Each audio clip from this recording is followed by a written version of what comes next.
De entrada, gracias, Dinora, por el espacio. Bueno, gracias a todos los que están acá. Y bueno, así rápidamente les comentaría que un poco para situar, que el libro es producto de un coloquio que celebramos en junio del 2017, justamente con motivo de los 150 años de la publicación del libro de Marx. Eh, y bueno, el libro pues contiene alrededor de 20 trabajos de distintos investigadores, ¿no? Entonces, y bueno, el libro salió a finales del 2019 y después, como saben, se vino la pandemia y entonces no, en realidad es la primera vez que, bueno, se presenta por primera vez acá en el coloquio, ¿no? Prácticamente casi más de un año después de que salió.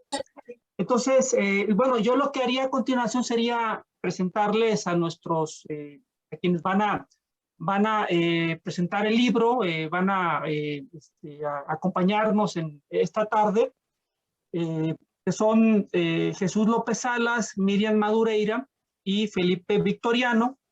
Jesús López Salas, él es profesor de tiempo completo del Departamento de Filosofía en la Universidad de Guadalajara, es perfil PROMEP, es miembro de la Asociación Filosófica de México, es coordinador de la licenciatura en Filosofía de la Universidad de Guadalajara y es miembro del cuerpo académico Lógica, Retórica y Teoría de la Argumentación.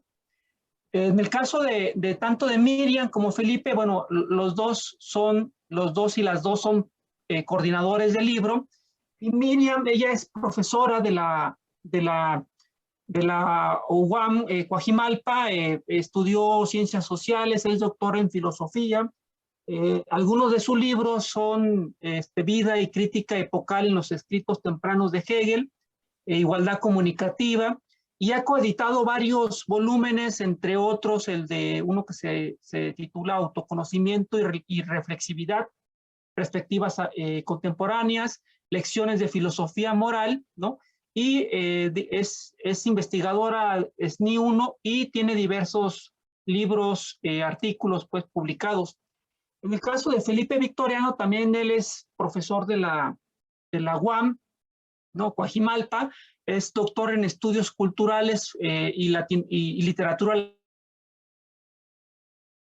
latinoamericana por la Universidad de Tulane, es maestro en ciencias políticas con especialidad en teoría política, ha impartido clases de teoría sociológica, sociología política, introducción a la sociología, ha coordinado algunos libros, entre otros Exclusiones, Reflexiones, Críticas sobre la Subalternidad, Hegemonía y Biopolítica, y bueno, además de diversos artículos y textos en una gran cantidad pues de publicaciones, y bueno, es también coeditor y coordinador del libro que hoy presentamos. Entonces, sin más preámbulo, la idea sería, bueno, que Jesús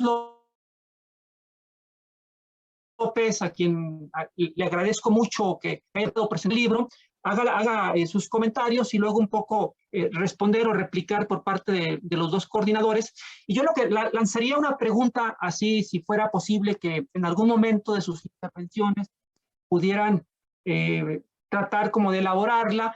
Es decir, ¿cuál sería hoy en día la vigencia de un libro como Das Kapital, como El Capital, o del pensamiento de Marx? Es decir, más allá, digamos, de la propia discusión, ¿no?, que se vaya construyendo en torno a la propia presentación de Jesús López Salas. Entonces, bueno, adelante, Jesús López Salas. Buenas tardes a todos. Gracias por la invitación para presentar este libro. Voy a decir cosas breves, sencillas. Espero ser claro en lo que quiero decir con este texto. Yo tenía ya algunos años, yo siempre fui lector de eh, pensadores marxistas, por llamarlos de alguna forma, pero nunca, de alguna manera, eh, tuve la sensación de que quienes lo leían tenían una comprensión buena del texto y menos del Capital. Esa es la verdad. Y este texto me resultó bastante grato en ese sentido, sentido porque que son 22 autores, 20 capítulos, artículos o textos, tienen una muy buena manufactura. Me parece que abordan cada uno de una manera particular aspectos verdaderamente relevantes, dignos de prestarle atención y reflexionar. Eso es, me parece a mí, fundamental. Tratan puntos, así de una manera muy general, el de crítica, ideología, fetichismo, cosificación, enajenación, aspectos de la ética y la lucha política, economía y filosofía, la relación de esto, Estado y poder, aspectos muy actuales del neoliberalismo, clase, esta parte tan interesante que ahora parece que muchos pensadores abandonan, la idea de la clase social. También las crisis y contradicciones del capitalismo tan inherentes a esto y aspectos incluso que van más allá del propio capital, pero que de alguna manera dan motivo a reflexiones sumamente interesantes respecto a eso. Algo que me llamó la atención, que yo sentía como una ausencia que no se había discutido antes, es esta ley de la tasa de ganancia, esta decadencia de la ganancia que en Marx está presente y que poco se había trabajado y que veo que aquí está ya reflejada. Y yo espero que en el futuro quienes han hecho estos textos pues nos ayuden a quienes obviamente somos no expertos en economía para comprender mejor este fenómeno tan peculiar que era uno de los puntos nodales, yo creo, del pensamiento de Marx. Yo creo que este es un punto clave, central, y aquí está recuperado en estos textos, ¿o no? A mí me parece que es bastante elogioso lo que podemos decir del texto. Si algún estudiante quisiera conocer el pensamiento de Marx y sobre todo en este periodo del Capital, aunque obviamente en los textos hay muchísimos comentarios sobre obras previas y obras muy cercanas al Capital en fechas y en temáticas.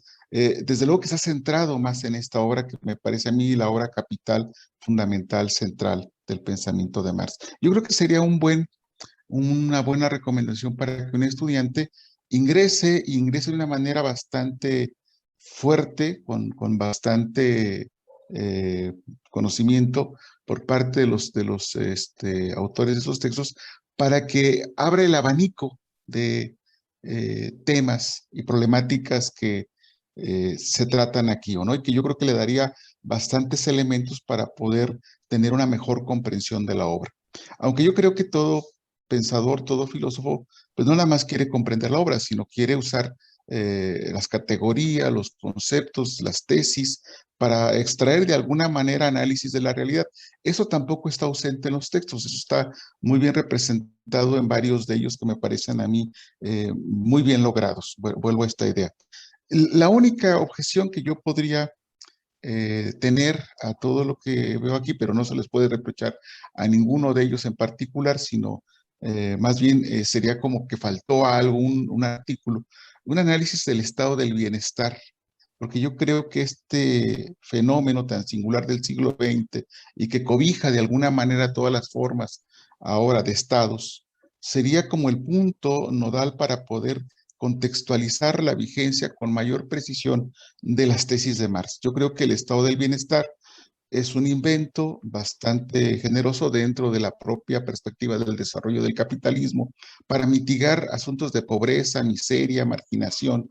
Y esto obviamente hace que las tesis de Marx resulten, diría yo, mm, no realizables en el momento, pues yo todavía veo como que esta idea del estado del bienestar ha pospuesto muchas de las cosas que están ahí, pero no entienden que el neoliberalismo tiende a volver a un estado débil, un estado donde ya no atiende las funciones sociales fundamentales, vuelve a tener mucha vigencia estas tesis de Marx. Yo creo que el estado del bienestar, que yo no creo tampoco que pueda sostenerse, la dinámica del capitalismo tiende a deshacer esta forma de estado. Creo yo que sería muy interesante que hubiese habido alguna reflexión más central. Pero bueno, no se le puede reprochar nada a los textos que están ahí, todo lo contrario, me parecen a mí bastante interesantes. Hay una recuperación bastante buena de lo que Marx entiende por crítica, y me parece que es muy precisa y muy puntual, y los textos que abordan esta problemática se complementan unos a otros, me parece que son bastante claros, bastante precisos, y obviamente cuando uno lee el otro texto que esperaría a veces detalles finos, entiende que hay un complemento bastante bien logrado entre un texto y otro, como que si los autores de los textos se hubieran puesto de acuerdo para ver como otra cara de la idea, ¿no? Lo mismo también de manera central, la idea de ideología y todas sus variantes, por ejemplo, que se tienen con lo que es el fetichismo, la cosificación, la apariencia objetiva, la enajenación, e incluso discusiones como la de la profesora Miriam, que nos acompaña, que me parece a mí muy interesante. Lo que hace es contrastar estas ideas que están presentes en los primeros textos de Marx, para luego ver cómo están recuperadas en el Capital. Me parece a mí muy interesante todas esas lecturas que se hicieron, esta exposición y esta recuperación de estas nociones, ¿o no?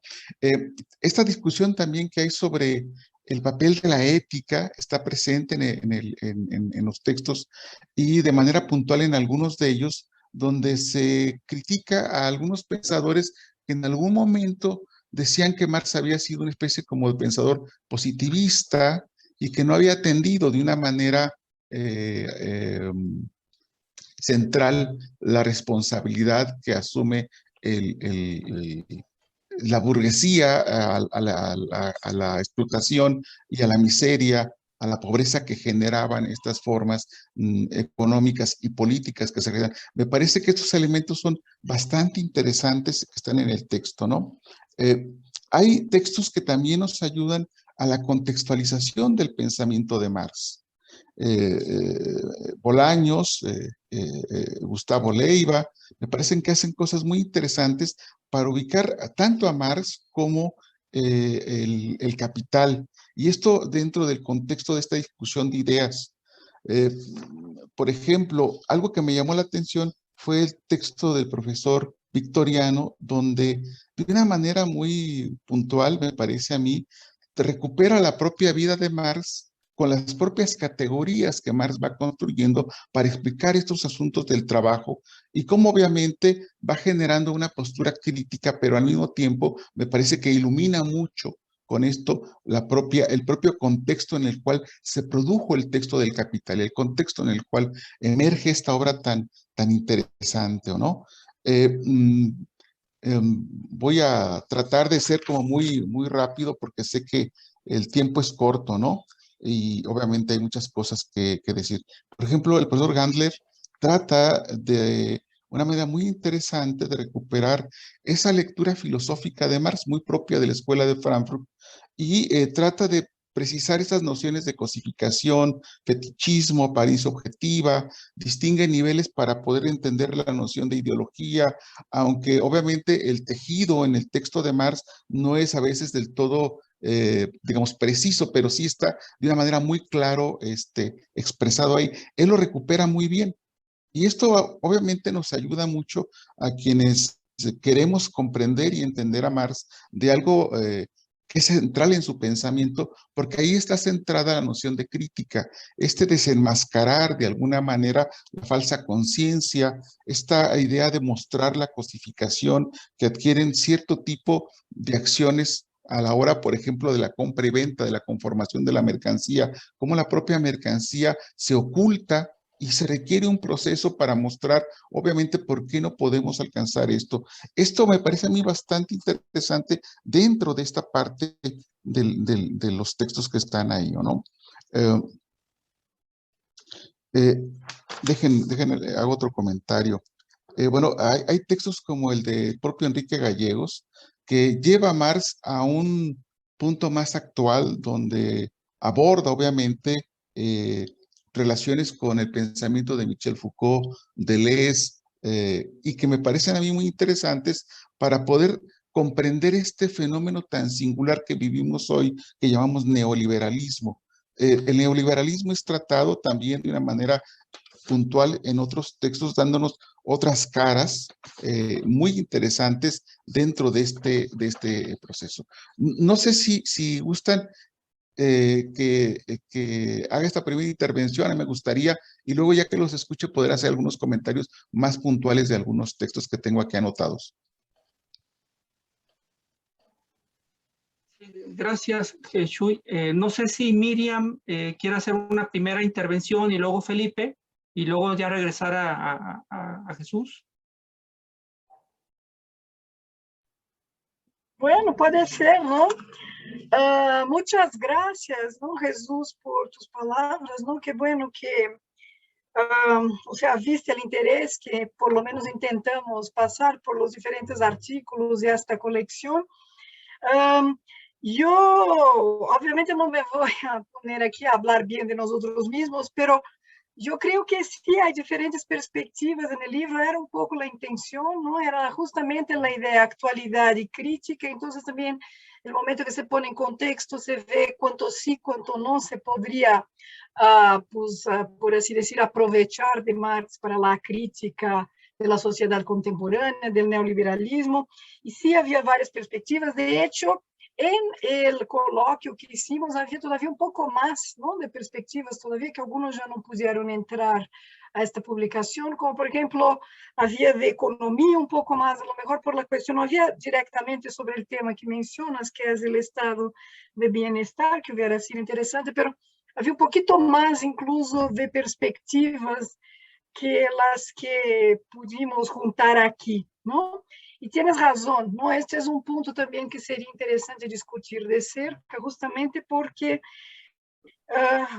como mencionas, ¿no?, la cuestión del estado de bienestar social a partir del keynesianismo justamente fue un intento de buscar hacer frente a esa característica del capitalismo, que es esa tendencia a recaer siempre en crisis, ¿no? Esta contradicción para Marx que pues debería o deberá llevar más allá del propio capitalismo, pero sin salir del capitalismo, ¿no? O sea, el keynesianismo tiene también la idea de que, yo no soy especialista en el tema, pero de que el capitalismo es algo en el que intrínsecamente hay riesgo de crisis, ¿no? Y por otro lado, también el estado de bienestar social es el resultado de las presiones de la socialdemocracia sobre el capitalismo. Es un intento también de ir aplanando, ¿no?, allanando el camino hacia mayores derechos sociales, aunque fuera por un reformismo, ¿no? Hay una serie de cuestiones aquí que sería interesante discutir. También Enrique nos propuso la pregunta ahora, ¿no?, de que veríamos también nosotros como actual en Marx ahora, o sea, la vigencia de Marx y del capital.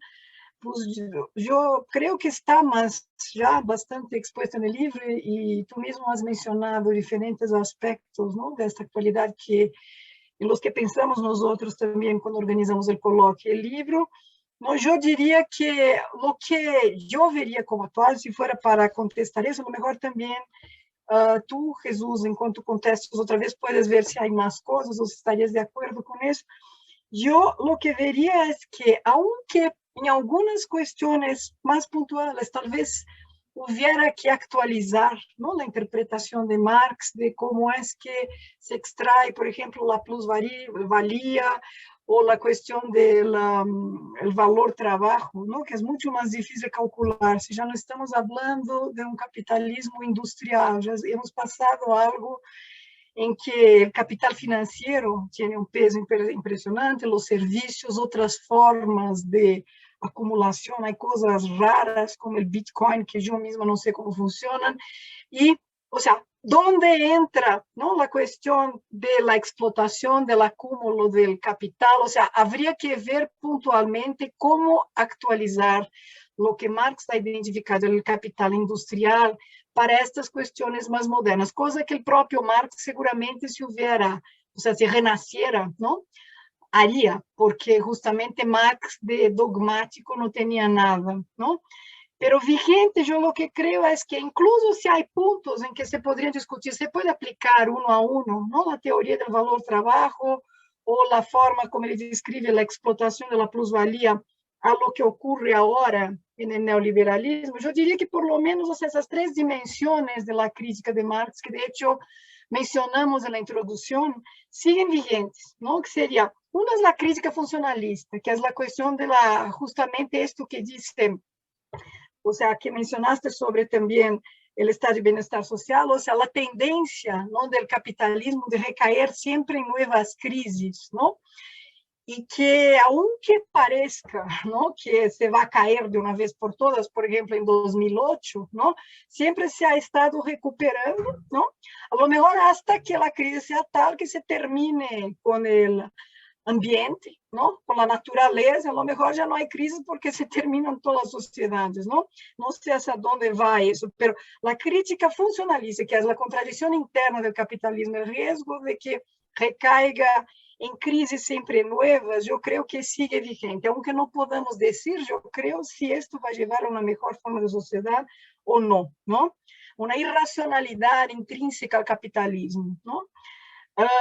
Otra sería la dimensión de la explotación, que se podría decir que es la dimensión de la moral o de la ética, que es la cuestión de la plusvalía, justamente, que uno puede decir, a lo mejor no hay cómo calcular de la misma manera la explotación que entra de manera tan indirecta, quién sabe por dónde, en los bitcoins, ¿no?, con la forma como el tiempo de trabajo no pagado al proletario, ¿no?, que se manifestaba en la plusvalía para Marx. O sea, hay que analizar punto a punto. Yo creo que se puede hacer algo, pero hay que hacer una adaptación fuerte y ver cómo es que entraría. Pero yo creo que no hay dudas, ¿no?, de que incluso se está, o sea, retrocediendo en los derechos sociales que la socialdemocracia había conquistado a lo largo del siglo XX y que la explotación está mayor, ¿no?, con Amazon, las personas que son trabajadoras de estas grandes compañías, Uber, esta supuesta independización de los trabajadores que piensan que son ahora empresarios, pero es una explotación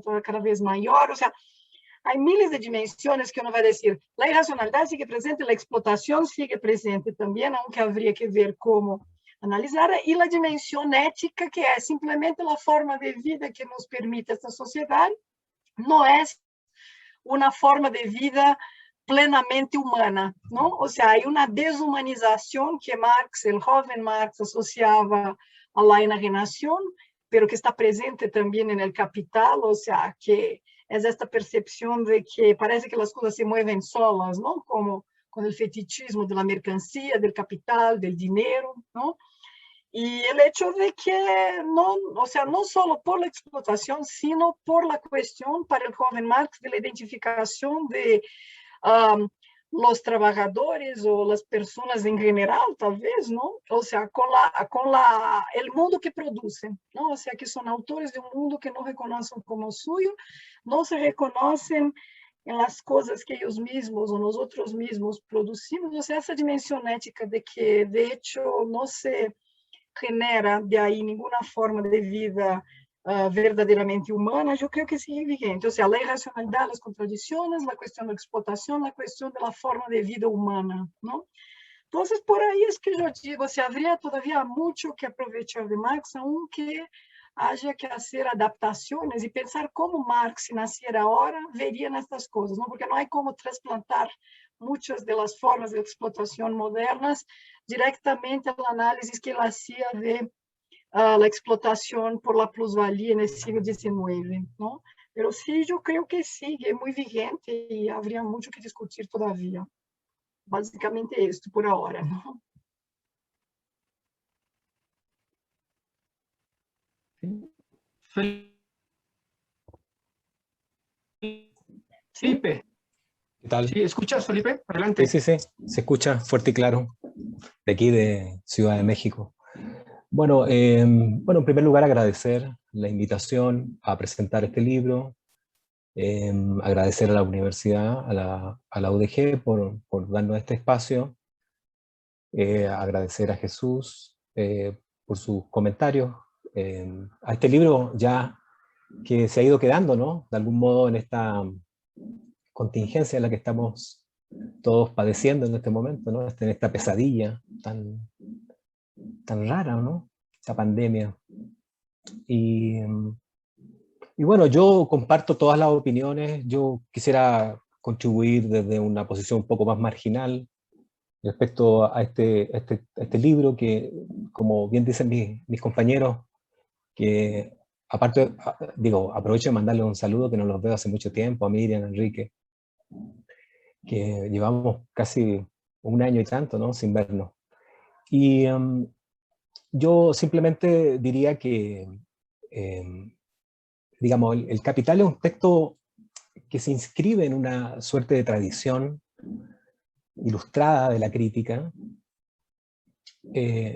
no universitaria o no especializada, digámoslo así, en los términos en que entendemos un texto académico hoy en día. Y eso me parece muy interesante porque uno suele pensar de que son estos textos, bueno, ahí tienen, ahí por ejemplo Enrique nos pone en pantalla los volúmenes, ¿no?, que constituyen este megaproyecto del Capital en Marx. Noten que Marx publicó en 1867 un tomo, ¿sí?, y dejó en preparación lo que venía en la continuación de la obra, incluso correcciones al primer tomo, ¿sí? Murió en 1883 corrigiendo la tercera edición para el público alemán hasta los últimos días, ¿sí? Los últimos días hacía anotaciones, correcciones, había una suerte de artesanado porque las hijas trabajaban en corroborar citas, y como él ya no se podía mover, estaba muy enfermo, entonces mandaba a la hija a la biblioteca a corroborar las citas, a encontrar datos, a actualizar datos, etc. Es una obra que nunca terminó de algún modo, ¿sí? Entonces eso le da una cierta expresividad, ¿no? Es un texto que nace con furia, de algún modo, que resume un conjunto de reflexiones, de trayectos por Europa, arrancando, refugiándose, escribiendo, tomando notas. Yo diría que desde mediados de la década de los 40 en adelante, incluso uno podría sostener la hipótesis de que sus primeros textos ya él tiene de algún modo la idea de montar un proyecto crítico de esta envergadura. Es un texto, si me permiten la metáfora monumental, es una una suerte de gran máquina crítica, y que nunca termina de algún modo, ¿no? Entonces eso lo hace también más interesante, porque es un texto que cuando él publica en 1867 la edición, que es la que nosotros conocemos, que está dedicada al público alemán principalmente, se traduce al inglés y él modifica de algún modo, ¿no es cierto?, la traducción pensando o ajustando cómo el texto va a poder impactar a un público inglés, ¿no?, y luego al público francés. Si uno analiza la edición que sacó en Francia, es de algún modo diferente para el público alemán. Y entonces hacía esas distinciones entre públicos, ¿sí? Él mismo corrige la primera edición en ruso, ¿sí? Aprende ruso para poder ajustar metáforas, para poder ajustar argumentos, etc. Es un texto multifacético que se va desarrollando, prolongando, y que dejó una cantidad de esquirlas, por llamarlo de algún modo, de restos, de materiales que han ido afirmando esta obra de algún modo. Hay una cantidad de cuadernos, ¿no?, cuadernos que acompañaron esta reflexión y que son, digamos, uno podría pensarlos como los restos de una obra, pero han ido a parar o han ido a constituir ramificaciones del mismo texto, ¿sí? Los cuadernos antropológicos, los cuadernos matemáticos, ¿sí? En los últimos años de su vida hace un trabajo monumental por comprender los cálculos infinitodesimales, para poder agregarle un contenido matemático a la obra, ¿no? Y eso dejó, ¿no es cierto?, un conjunto de materiales dispersos por ahí. En los cuadernos antropológicos, cuando se introducen las investigaciones sobre los modos de producción asiáticos, etc., dejó cuadernos de 200 páginas escritas sobre modos de producción alternativos al capitalismo. Entonces, digamos, es una obra, tampoco es una obra científica propiamente tal, ¿no? Es una obra que él no dedica a un público científico. Está discutiendo con la economía política, está discutiendo con los economistas de la época, con los liberales de la época, pero en ningún caso es un texto que está dedicado a ellos, ¿no? Un texto que si uno lee los prólogos se da cuenta que está dedicado a la gente. Es algo muy curioso, porque es un texto que uno piensa como un texto técnico, y sin embargo un texto que pretende atravesar, ¿no es cierto?, esta suerte de enjambre de conceptos técnicos para proveer, ¿no?, al público de un contenido concreto de la crítica, del mundo que está viviendo.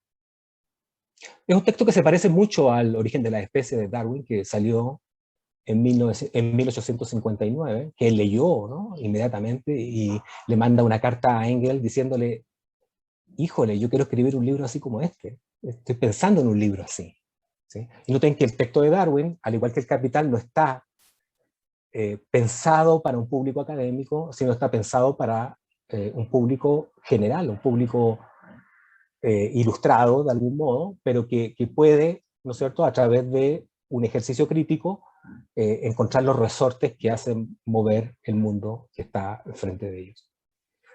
Me parece que eso hace que sea un texto maravilloso, ¿no? Un texto increíble de algún modo, ¿no? Y que tiene una vigencia notable hoy en día, ¿no? Yo dejaría por ahí, por este momento así mi intervención, pero podríamos seguir platicando. Bueno, gracias, Felipe. Un poco para también para intervenir, ¿no?, en la discusión y un poco reaccionando a lo que decía Chuy sobre el estado de bienestar, ¿no? Es decir, la ausencia en el libro, discusiones de esa naturaleza, y a su vez a lo que decía Miriam, ¿no? Bueno, el capitalismo contemporáneo pues no es un capitalismo predominantemente industrial. Hoy en día hay toda una discusión en torno al concepto de valor trabajo en relación a que algunos intérpretes de la obra de Marx han comenzado a, digamos, a enfatizar un poco más el libro tercero. Recordemos que El Capital se compone, bueno, de 3 libros, ¿no? Uno publicado por Marx en vida y los otros por Engels.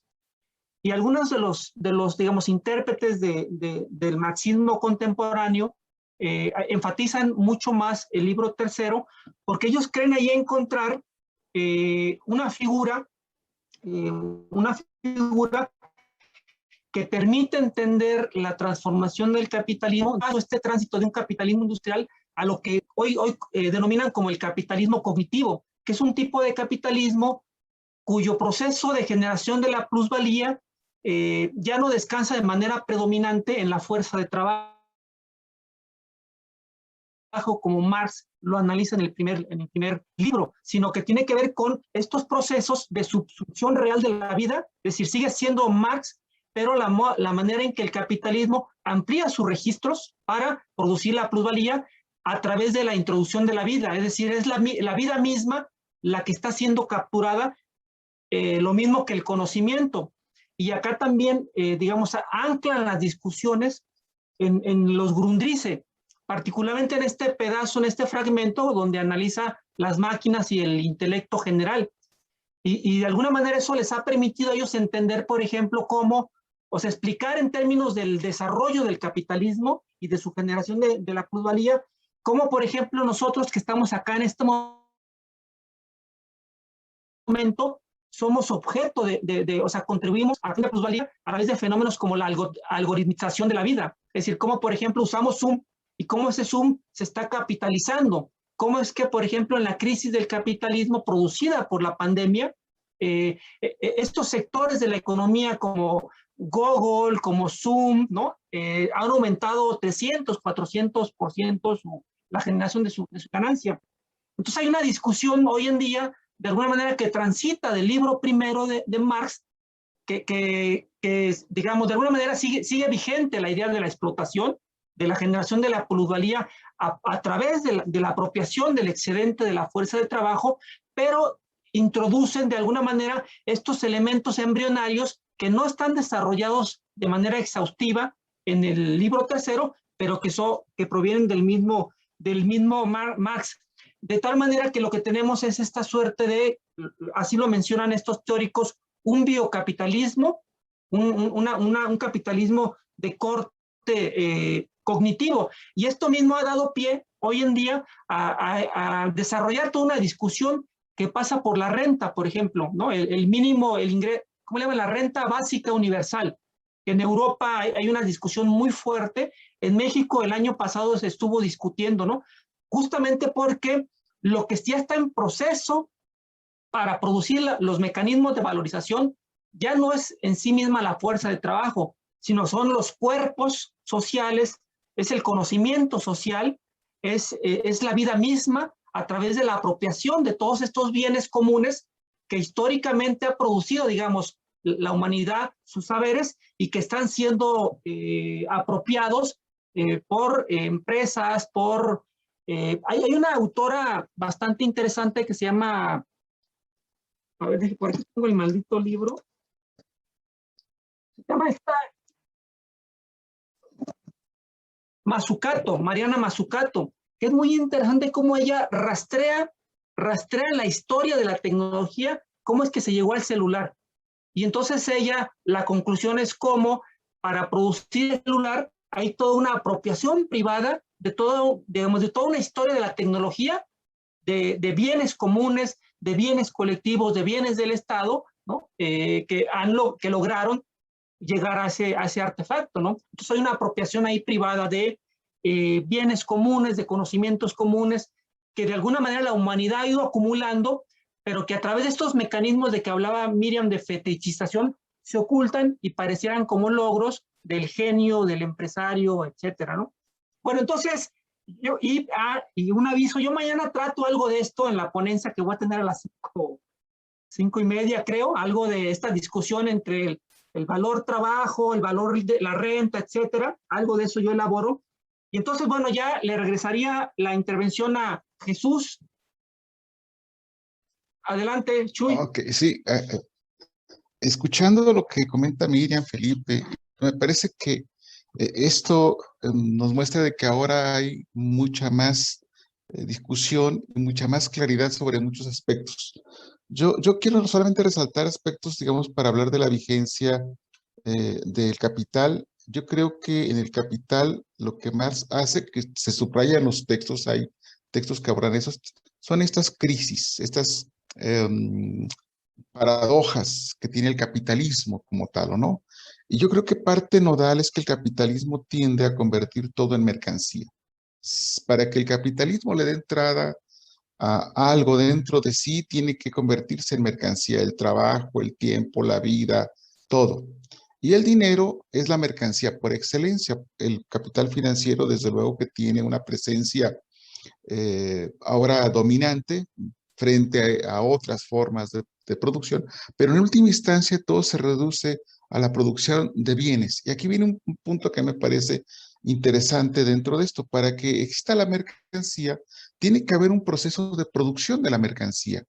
Y es muy complejo y ha evolucionado y se transforma. Pero también tiene que haber un mercado, tiene que haber consumidores de la mercancía. Y el problema que enfrenta el capitalismo es que a mayor producción requiere mayor mercado. Pero cuando surge la tecnología, deviene de alguna manera el ya no comprar tiempo, trabajo. Y esto genera obviamente que esos seres humanos que no son parte ya del abonarle a la riqueza, pues ya no son parte del mercado porque no tienen cómo consumir las mercancías. Y esta es una parte muy compleja del capitalismo. El estado del bienestar ha venido de alguna manera a mitigar, yo creo, el problema de los servicios básicos de la vida humana como la salud, la educación, la cultura, donde el Estado obviamente la proporciona, pero esto no se debe obviamente a una bondad, sino que se debe a una forma de que el dueño de la industria, el empresario, el capitalista, quede exento de ese pago en el salario del trabajador. Y esto hace obviamente que se dé un diríamos, un servicio que tiene un costo mucho más bajo porque se hace un servicio generalizado y estándar, frente obviamente a un servicio particularizado y personalizado que podría entenderse un servicio normal de esa naturaleza dentro de otro esquema. Esto yo creo que ha venido a crearle ideas al capitalismo de cómo capitalizar de alguna manera esos tipos de servicio, pero su cliente, aquí en este caso, el que le compra el servicio para darlo, es propiamente el Estado. Y con esto obviamente se mitigan muchos de los asuntos vitales de la vida de las personas, aunque con muy mala calidad. Yo creo que en ese sentido el análisis que Marx propone tiene que ver con estos, podríamos, inconsistencias que el capitalismo va creando y generando con cada paso que da. Y yo creo que estas contradicciones, pues las va solventando conforme va teniendo estrategias. Y una de las formas de solventar muchos problemas de la pobreza fue el estado del bienestar. Hoy el estado del bienestar parece ser el foco de atención de esta perspectiva neoliberal y va a generar obviamente una vuelta a volver a ver el mercado. Yo creo que Marx nos proporciona a mí herramientas bastante interesantes para poder analizar estos fenómenos que hoy estamos viviendo y que obviamente no podemos quedarnos con lo que Marx dijo en el siglo XIX, si tenemos que ir más allá. Por eso yo celebro estos textos porque me parece que están en esa textura, en esa marcha hacia adentro. Yo comparto plenamente lo que la doctora Miriam comentaba hace un momento, y esta perspectiva que me llama mucho la atención de Felipe Victoriano, muy fresca, de ver ese contexto tan humano, tan singular, porque en última instancia yo creo que se trata de la vida humana, de la vida, y así como dice Victoriano en algún momento en su texto, pues es un modo de producción el capitalismo, pero también es un modo de producir la vida. Y ahí es el punto, yo pienso, nodal, fundamental, que debemos de tocar como punto central y que debe de ser como el eje en el que se englobe, yo diría, la responsabilidad, la moral, la política, desenmascarar esas formas cosificadas, tan extrañas aparentemente con vida autónoma y que siguen siendo parte dominante. Acontece, por ejemplo, un capitalismo financiero que aparentemente saca de la mano estas monedas virtuales, este nuevo dinero virtual, y que parece que nos deja ajenos por completamente a la idea que teníamos del dinero físico, del papel, pero ya propiamente el dinero en papel tiene el germen de este dinero electrónico. Falta, como decía la doctora, reflexionar en ese sentido. Yo por eso, a mí este texto me resulta muy atractivo. Y yo creo que cualquier persona que se quiera acercar a este tema debería de leerlo porque el abanico de perspectivas, la diversidad de perspectivas que está, la forma tan magistral en las cuales tratan los temas me parece bastante buena. Desde luego que ya entrando en detalles finos podríamos discutir otros aspectos, pero yo creo que en general el texto cumple con creces esta intención que tuvieron de discutir esta obra y verla en esta dimensión actual, como lo decía la doctora. Yo creo que el texto es de mucha utilidad y hay que darle difusión para que se lea y obviamente darle la continuidad a los trabajos de los profesores que aquí nos regalaron estas reflexiones, podríamos decirlo así. A mí me parece bastante estimulante el texto en general. Cedo la palabra. Adelante, Miriam. Tenemos todavía 10 minutos. No, pues yo pues agradezco otra vez y estoy de acuerdo, ¿no? Es la forma mercancía y todo esto, ¿no? Lo central es todo transformar en mercancía y además, o sea, lo que caracterizaría el capitalismo, que es lo que entiendo de lo que mencionaste, Jesús, ¿no? Y es la cuestión de la mercancía, ¿no? O sea, la mercancía, dinero que tiene la función de generar más dinero, no siempre la cuestión de la acumulación creciente, que es la cuestión también que lleva a la explotación creciente, si no es que hay un freno, ¿no? Que es el freno que la socialdemocracia con los derechos sociales incorporó en el estado de bienestar social, por lo menos un cierto freno que ahora ya se está perdiendo otra vez, y con la naturaleza. Yo creo que las dos dimensiones son importantes, ¿no? O sea, Marx también da mucho pie también para discutir justamente el hecho de que puede ser que en lugar de una sociedad nueva tengamos ninguna sociedad, después de esto, ¿no? Con el ritmo en que va la destrucción de la naturaleza, o sea, la explotación del hombre por el hombre y de la naturaleza por el hombre, ¿no? Este intercambio, ¿no? Entre hombre y naturaleza, que está también todo el tiempo por detrás de la relación, incluso del análisis de la encarnación, de todo esto, o sea, también es parte de esa destrucción toda, ¿no? Y lo que yo creo también de lo que decía Enrique es que incluso si Marx no hubiera, ¿no?, puesto algo en el tercer volumen del Capital que permitiera hacer una actualización, yo creo que hay como suficiente para actualizar.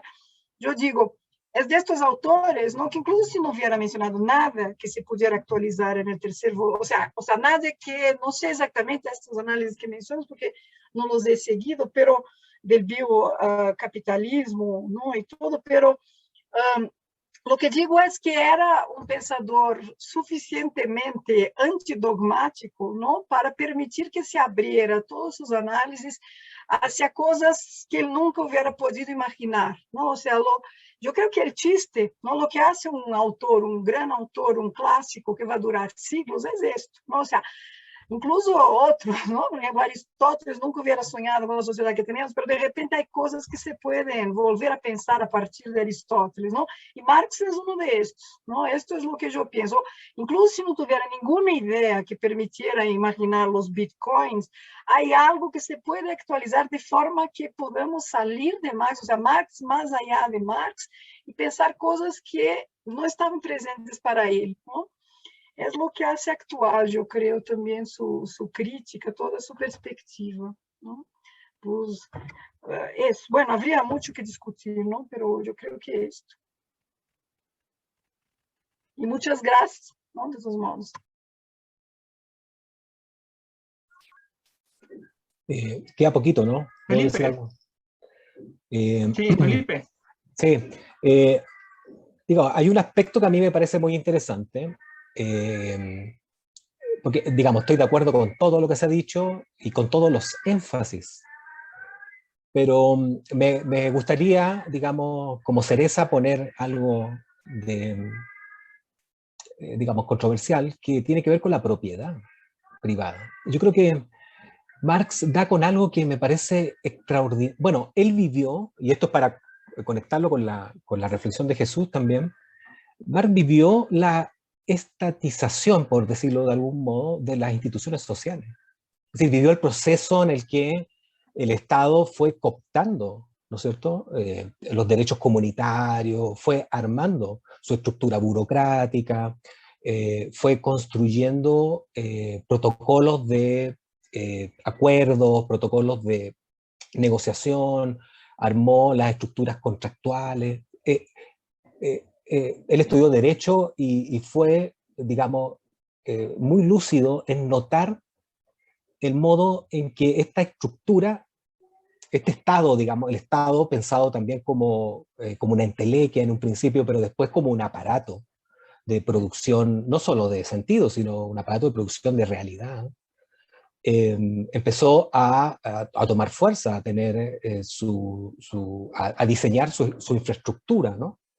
Y en eso, digo, uno lo puede ver en sus textos iniciales, cuando hace la crítica a la filosofía del derecho de Hegel, a pesar del optimismo que hay sobre este proceso de cooptación estatal, Marx ve allí un peligro muy grande y él construye una profunda reflexión en torno a la propiedad privada, que es el gran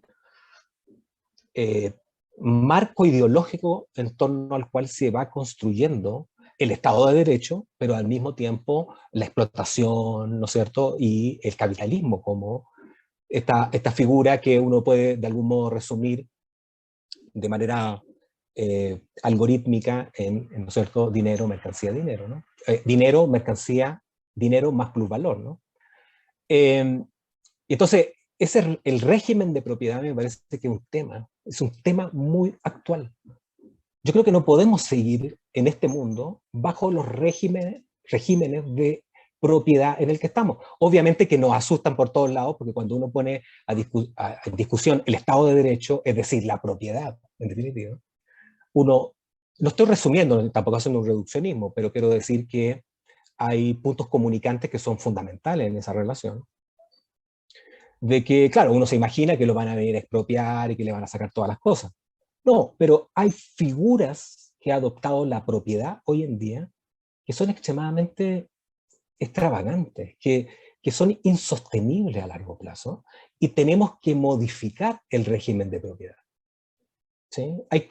Digamos, yo con mis alumnos hace unas horas estaba viendo, ¿no es cierto?, la lógica de los contratos de concesión minera que hay en México, y cómo las concesiones funcionan como propiedad. Obviamente que no es una propiedad para siempre, pero el usufructo de esos terrenos, digamos, es completamente, es total, digámoslo así, ¿no? Hay soberanía por parte de las empresas, en donde el 95% son empresas extranjeras, principalmente canadienses y estadounidenses, las que tienen soberanía sobre el suelo. ¿Sí? Ahora, obviamente el régimen es de concesión, y uno dice, bueno, digo, no es propiedad. Bueno, pero funcionan como lógicas de propiedad amparadas por un régimen jurídico y por una sofisticada infraestructura técnica, es decir, con leyes que uno no entiende. Leyes muy complejas, pero hechas ad hoc para favorecer esta dinámica de propiedad. El terreno de las mineras en México corresponde a Yucatán completo, ¿no? Al estado de Yucatán completo. A Mérida, ¿no? Todo la península. Entonces, digamos, yo diría ahí que lo que se viene encima, ¿no?, como discusión a propósito de esta pandemia, a propósito de muchas cosas, a propósito de la liberalización de la farmacéutica, ¿no es cierto?, sobre los reactivos para construir vacunas, etcétera, se viene una discusión sobre la propiedad, y yo creo que Marx la detectó como uno de los elementos fundamentales del fenómeno, y que cruza transversalmente 250 años, digamos. Es decir, esto no tiene que ver con el capitalismo industrial, digamos, tiene que ver con un núcleo esencial de operación propiamente tal del capitalismo. Y a mí me parece que eso es una discusión que Marx vislumbró, ¿sí?, muy tempranamente, y que nos ha transmitido de manera muy clara para una discusión en los próximos, en este tiempo, ¿no?, el tiempo que tenemos hoy en día. Y yo quisiera decir eso, y bueno, agradecer también a la UAM por el esfuerzo, a la División de Ciencias Sociales y Humanidades, que hizo un esfuerzo de recursos, ¿no?, para poder financiar esta publicación, para montar el coloquio que tuvimos, ¿no es cierto?, en torno al capital. Y agradecer también a la universidad, a la UDG, por darnos la oportunidad de presentar, yo diría por primera vez, este texto ante ustedes. Muchas gracias. Quizás tomemos algunos minutitos menos. ¿Alguien quiera plantear alguna pregunta, alguna duda? Yo solo decía que gracias y que me gustó. Casi siempre hacen una referencia muy teórica, pero lo que comentaron aquí son situaciones reales de los escritos de Marx, de cómo fue que se hacen las obras, cosas que de repente no se platican.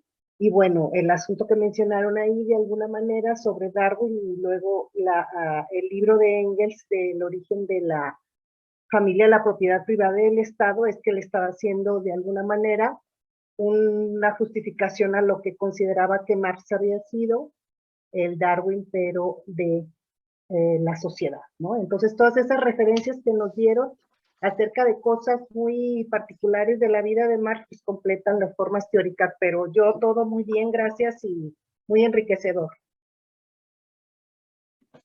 Bueno, parece que entonces no hay preguntas por acá, y gracias por el comentario, Ruth. Entonces, no sé si quieran dar algunas palabras de cierre, Jesús, Miriam y Felipe.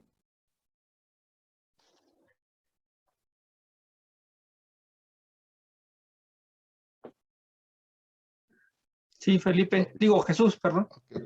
Bueno, yo solamente vuelvo a reiterar el agradecimiento por haber invitado a presentar este libro. Realmente para mí fue un texto que me dio una sensación muy distinta a lo que había leído en los últimos tiempos. Es un texto de personas que están pensando y que están haciéndolo, me parece a mí, en el sentido correcto. Yo pienso que Marx requiere este tipo de lectores para ser vigente. Voy a solamente decir una idea más y solamente eso, ¿no? Yo creo que Aristóteles sigue siendo para nosotros muy significativo, o Platón, o Santo Tomás, porque tiene lectores, porque a pesar de lo que su obra ya tiene y que está muy bien determinado, sigue generando, estimulando de alguna manera a otros a pensar y a reflexionar. Yo pienso que es el caso de Marx. Y para que Marx siga vigente se requiere pensar estos temas que parecían como ya petrificados hace unos pocos años, ¿o no? Había pasado la caída del muro de Berlín, el hundimiento de la Unión Soviética, etcétera, y eso parecía como que le ponía una plataforma muy distinta. Yo creo que hoy tenemos la posibilidad de volver a pensarlo, a reflexionarlo, y me parece que esos trabajos son un ejemplo de lo bien que se puede hacer y de lo necesario incluso que es pensar en nuestro contexto como universitarios, pero también para la sociedad en la cual estamos inmersos, ¿o no? Creo que habría que pensar también hacia afuera y como decía Felipe hace un momento, Marx escribió para cierto tipo de público. Yo creo que la obligación nuestra también es pensar en un público más allá de los compañeros y de los colegas, para llevar a Marx a otro tipo de latitudes, que la gente pueda explicar su vida cotidiana desde esta perspectiva, que me parece que está ahorita ausente completamente de la vida de las personas. Gracias, Enrique, gracias a Miriam, gracias a Felipe por haber compartido aquí y a Dinora que tuvo confianza en nosotros. Gracias. Miriam. Não, eu só agradeço também, não agradeço a oportunidade de apresentar o livro por primeira vez, como dijo Felipe, pues também agradeço a la UAM, não, por todo o que hemos podido fazer com o coloque do livro, pero ojalá que também pudiéramos apresentar em outros contextos todavía o livro, pero qué bueno que esta primeira oportunidade foi com vocês que estão tão interessados, não? E les agradecemos muito, bueno, eu les agradeço muito, não, por la oportunidade. Bueno, Felipe. Bueno, agradecer las lecturas, agradecer el espacio que nos dieron para presentarlos, para presentar el libro, el espacio para verlos también, porque no hemos tenido tiempo de platicar y de intercambiar ideas. Yo creo que, lo dejaría ahí. Me parece que es una linda oportunidad para proponer su lectura, ¿no? Su texto, como bien dice Jesús, heterogéneo, que aborda Marx desde diferentes perspectivas, incluso algunas muy críticas, y eso le da un cierto rendimiento, yo creo, para poder mantener su vigencia en este siglo XXI tan raro, ¿no?, en el que estamos. Gracias. Bien, gracias, Felipe. Dinora, no sé si tú quieras también decir algo, aprovechando que estás... Bueno, hay una pregunta en el chat, que ¿dónde pueden conseguir el libro, Enrique? Ah, ok. El libro, bueno, se puede conseguir creo que ya circula en algunas librerías y también en la librería de la UAM, que justo el año pasado, a principios más bien de este año, ya la UAM pudo poner su página de internet para comprar libros. Entonces se puede conseguir. Yo sí voy a Guadalajara en junio, a lo mejor puedo llevar algunos allá a una librería que está en el centro de Guadalajara, que se llama La Rueda. Algunos 2 o 3 puedo pasar allá a dejarlos, pero ya circulan en algunas librerías. Muy bien, pues nada, agradecerles. Muchas gracias por habernos dado la confianza también de estar aquí, de presentar su material. Pues nada, invitarles a seguir con la jornada del Congreso, a los asistentes, invitarles a nuestra siguiente actividad, que es a las 4 de la tarde. Vamos a estar con la mesa 3. Pues nada, muchas gracias y pues seguimos en relación y en comunicación. Gracias a todos. Bueno, pues gracias, Jesús, por tu generosa lectura, ¿no? Tus interesantes intervenciones. Bueno, gracias a Miriam, a Victoriano, gracias a Dinora, pues, por haber abierto el espacio para presentar este libro. Y yo solo concluiría diciendo que yo creo que la crisis que estamos viviendo obliga a retornar a Marx. Como decía Felipe, el tema de la propiedad, el tema de la explotación de la fuerza de trabajo, el tema de las nuevas modalidades a través de las cuales se genera la plusvalía, necesariamente obliga a transitar por Marx para repensar nuestro tiempo, nuestro momento, y tratar de incidir y de cambiar, porque el mundo no puede seguir así. Hay demasiadas crisis económica, crisis del medio ambiente, ¿no? Hay crisis de hambre, crisis de enfermedad, ¿no? Entonces, el horizonte, sobre todo a los jóvenes, nuevos jóvenes que están por acá, que les vamos a dejar, no es nada grato. Lamento decirles, como decía un amigo, vengo del futuro y lo que vi allá es muy feo. Entonces tenemos que de alguna manera cambiar este sistema capitalista, y Marx nos da muchas herramientas para repensar nuestro mundo, repensar nuestra situación, repensar la forma en que estamos organizando esta sociedad. Bueno, entonces, pues nuevamente muchas gracias y seguro por ahí nos vemos. El aviso, yo mañana presento a las 5:30, por si pueden estar ahí en alguno de esos coloquios, mesas. Bueno, hasta luego, gracias a todos, a todas y todas los que estuvieron por acá. Muchas gracias otra vez, muchas gracias también, Gracias. Jesús y Dinora, ¿no? Gracias, Gracias, gracias. nos vemos. Hasta Nos luego. vemos. Buen provecho.